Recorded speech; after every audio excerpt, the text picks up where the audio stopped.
Whoa.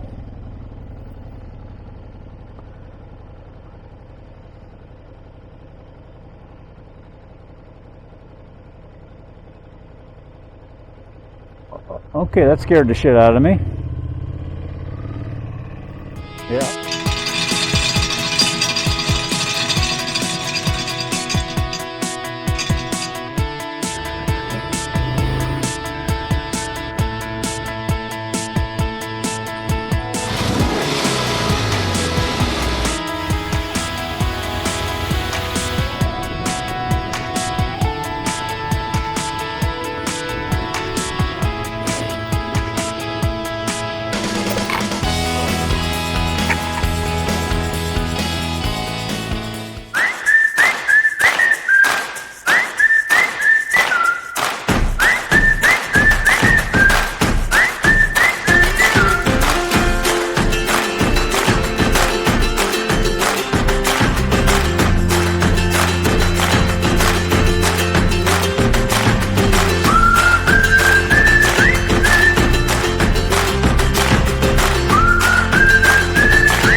Custer State Park, fee area. Alright, hey, welcome to Big Brother Cycling. We're having a magnificent day here on the 9th of August. Got Joe up there leading the trail, or trailblazing for us. We just entered into the Custer State Park in South Dakota. Behind him is my brother Tom riding the XL650R. XL600R, my apologies, correct. Tom's riding that for the day. Oh, and there's our entrance to the state park. Yeah, fantastic. But we're going to ride the park. We're going to run down to Jewel Cave. What is it, Joe? Jewel Cave National Monument. Hopefully we're going to do a little bit of drone footage of Custer State Park and some other areas, and this should be a nice ride today, so stay with us. Yeah, so the granite peaks and the rolling plains are calling your name if you've never been to the Custer State Park in South Dakota. The clear mountain waters are inviting, and the open ranges are waiting to be discovered. Bring your family to Custer State Park and let yourself run wild. Encompassing 71,000 acres in the Black Hills, Custer State Park is home to abundant wildlife and adventure, including camping, hiking, biking, swimming, fishing, or just relaxing. There's something here for everyone. So Custer State Park really embodies the concept that wildlife is the way nature intended out there. The area that encompasses Custer State Park was originally established as a game preserve back in 1913 to reintroduce wildlife species eliminated by early settlers and gold seekers. Today, wildlife abounds in and around Custer State Park. On the northern edge of the park, 56,000 acres are set aside for the Norbeck Wildlife Preserve. In its center sits the 13,000-acre Black Elk Wilderness, which encompasses the Harney Range and was named in honor of Black Elk and Oglala Lakota Holy Man. Since the animals are free roaming, they show up all over the park. You never know when you might spot one.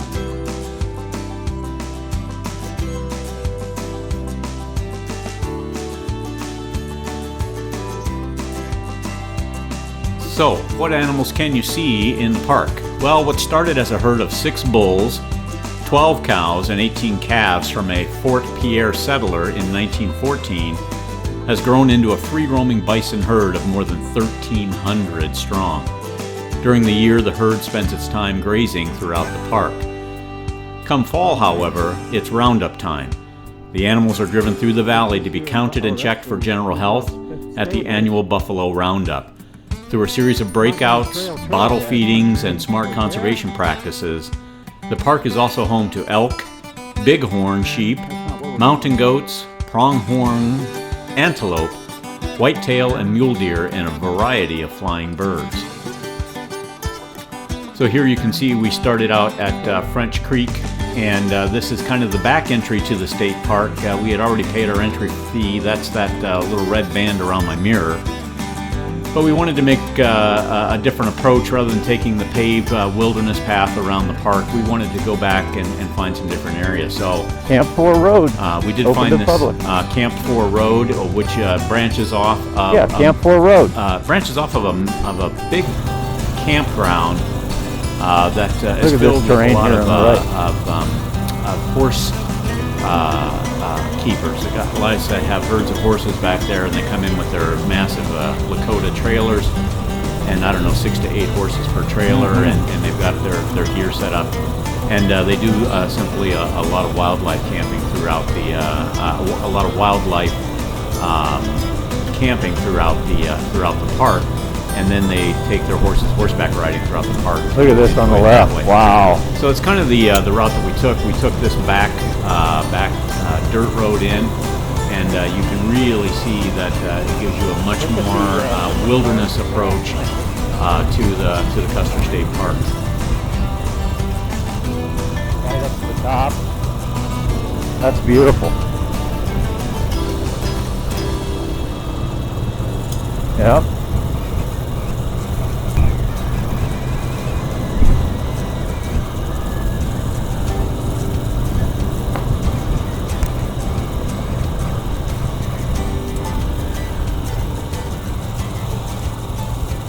So there are a couple of ways to get a little bit of a different perspective. Again, we tried it with going off the main paved road and onto the dirt roads. But if you want to get an up close look and you're not taking a motorcycle off the beaten path, you can choose to book a Buffalo Safari Jeep tour. It's the only way to go off the Wildlife Loop Road in the park, and often you'll end up right in their midst. And of course, summer is the most popular time to visit, but the other seasons offer unique viewing opportunities as well. Come in the spring to see baby wildlife. In winter, wildlife is easier to spot as they search for food and lose some of their natural shyness. So as we made our way into the park, we found this little pond here. It was a nice time to take a break. We've probably been riding for about an hour and a half at this stage, so it was a nice opportunity to get a drink of water, reset all the gear, and then head into the park proper. And as you can see, we're just taking a little photography here of Joe and Tom coming past me on the dirt roads. And again, it's wilderness back there. It's really nice, and it's just a gorgeous area to ride. Yeah, so the hundreds of thousands of people who annually visit this extraordinary park in the Black Hills, they're surprised by the wide variety of birds in the park. Literally dozens of bird species populate every part of the park. In addition, small mammals are also abundant, from squirrels and chipmunks and beaver, and many other species populate the park. But, as we know, it's the majestic buffalo that exemplifies the park's wildlife population. Scotty Phillip, a South Dakota rancher who also tended the buffalo, donated the first herd to Custer State Park in 1914. The park received, as I said, 3 dozen buffalo, 6 bulls, 18 cows, and 12 calves. The herd has at times been as large as 2,500 animals, and the 2019 population was estimated at 1,300 animals. The buffalo roam freely, and the prairie and forest are all within the park boundaries, which they're able to traverse on their own accord.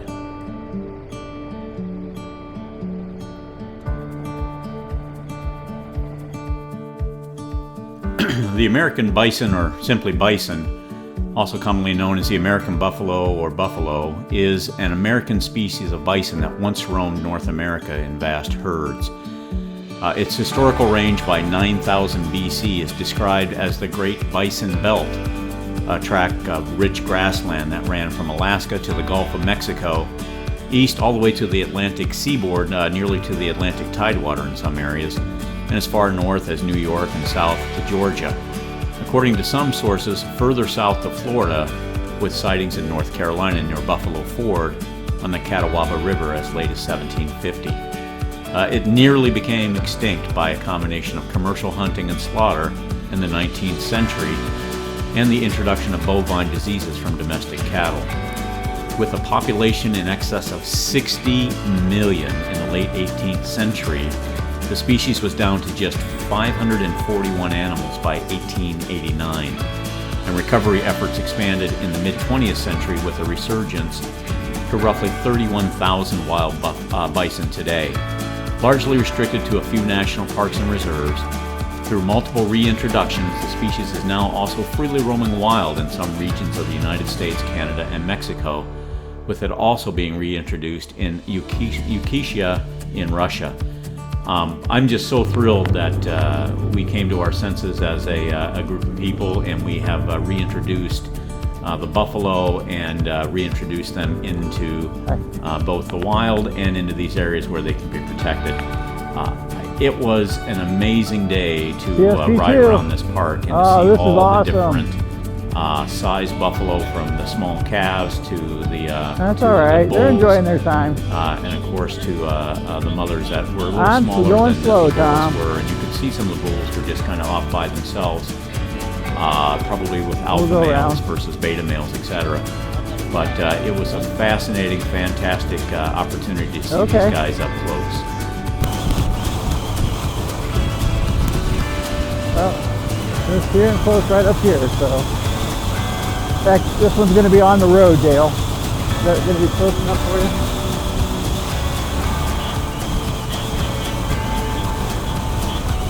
Okay.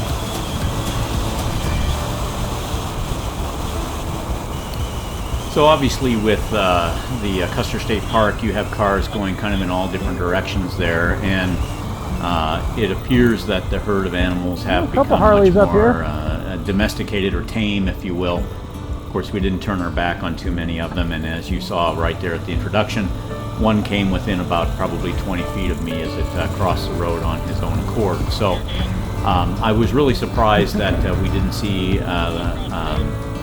more animals being disturbed by the cars, but I guess it's such a common occurrence on a daily basis They're all for them crossing the that it no longer holds any novelty for them or any threat. Keep your eye over your back that they right respond shoulder. to. So just a little bit of footage here of Joe filming some of the buffalo that Tom, you were, gonna shut it at off this here? current herd right there.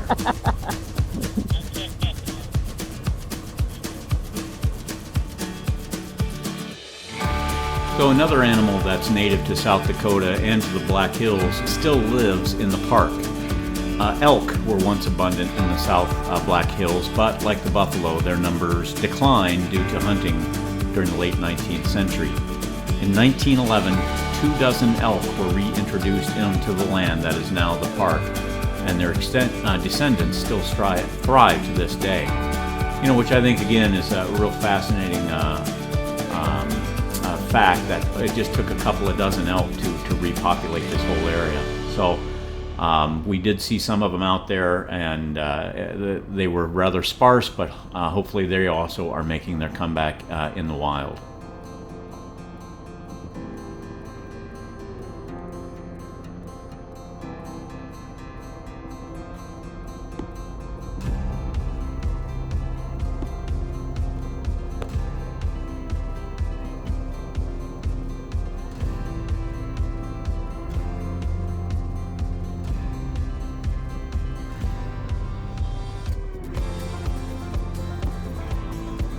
So the pronghorn antelope is also native to South Dakota. Management of these animals in the park began in 1916, and today's Custer Park visitors can see them daily. They too graze freely within the park's boundaries while keeping an eye out on all those things that surround them, whether it's cars or motorcycles, etc. Yep.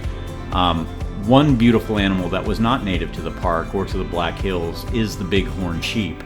In 1922, just 3 years after the park was formed, 8 of these sheep were transplanted to Custer State Park, and their descendants have thrived successfully for nearly 100 years.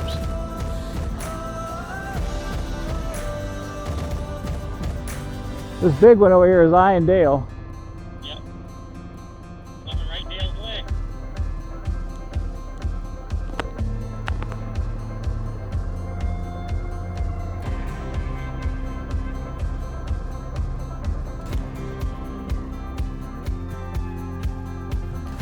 In 1924, another transplant of sorts was brought to the park. 6 mountain goats escaped from the park's small wildlife zoo and began roaming freely inside the park. The goats found the surroundings comfortable, and today over 400 mountain goats descended from that original half dozen populate the park. And finally, the newcomers to the park, the famous begging burros, have found their way into the hearts of Custer State Park visitors. The burros are descended from pack animals used by miners and others working in the Black Hills beginning in the mid-1870s. And today, motorists who stop at the certain location in the park's wildlife loop road will likely have a close-up encounter with the burros. The popular animals beg their way into the hearts of all, especially children.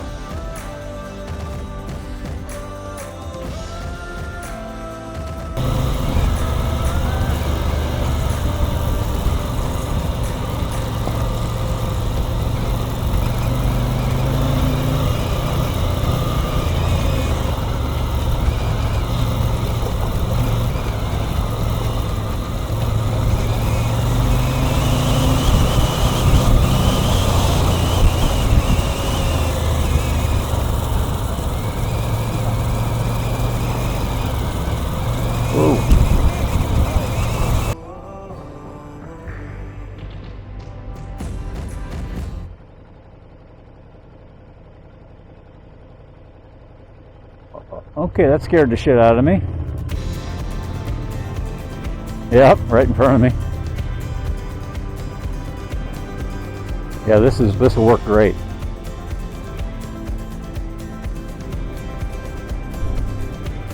Wow, look at that. And nobody. Oh yeah, there's some people filming. Spoke too soon.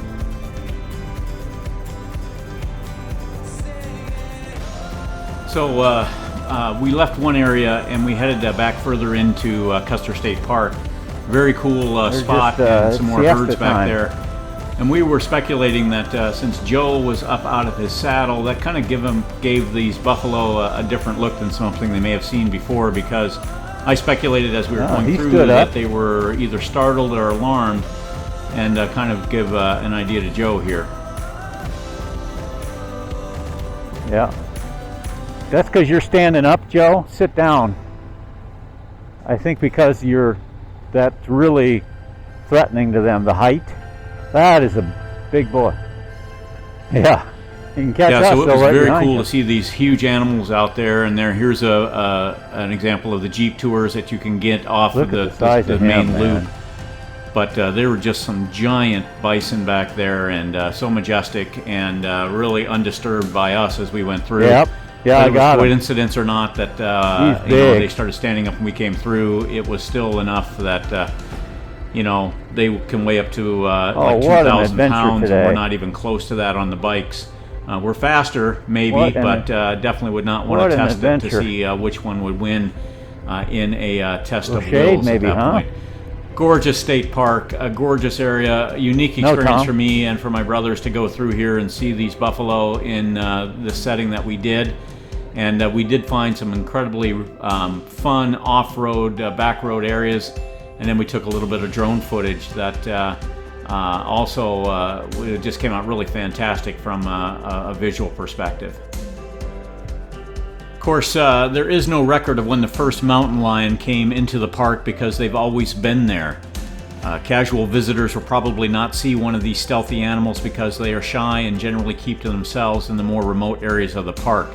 But just knowing they're there is enough that I wouldn't want to necessarily just go hiking indiscriminately back there without having some sort of protection from a creature as fierce as a mountain lion. But where we were on the bikes, and it was just a fantastic day of riding out there.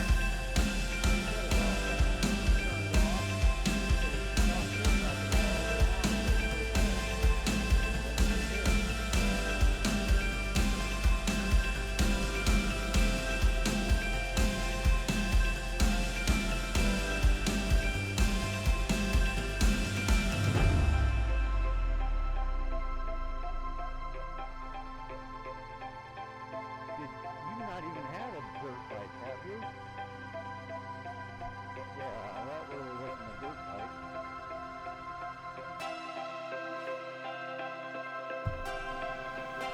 So just south of Rapid City, South Dakota lies a unique combination of this outdoor splendor. If you're looking for massive herds of bison, check. Active prairie dog colonies, check. Rock-studded lakes, also check. And the jagged hills reaching towards the heavens, well, they've got those in spades out there.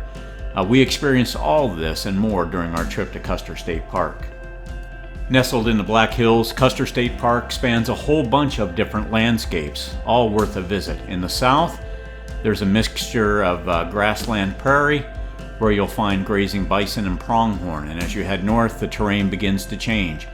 Sharp rocks emerge from the forest, and with each switchback, you'll find yourself tightly squeezed between their narrows.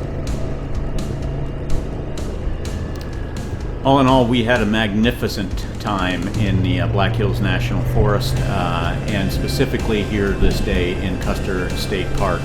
Highly recommend it. It's well worth the price of admission.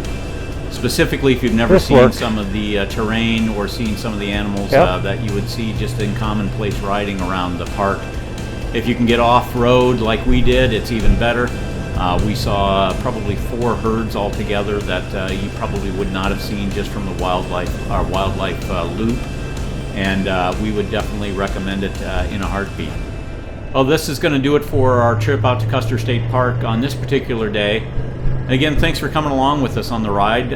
We appreciate your subscriptions. We appreciate your shares. We appreciate all of the different support that you give Big Brother Cycling. Our channel is starting to grow, and we do have some more footage coming from the Black Hills National Forest, and probably some footage coming up from Hocking Hills in Ohio. So we're definitely trying to expand what we're doing and bring some of the areas that we ride in, bring those out to our viewers. So again, thanks for coming along, and we will see you in the next one.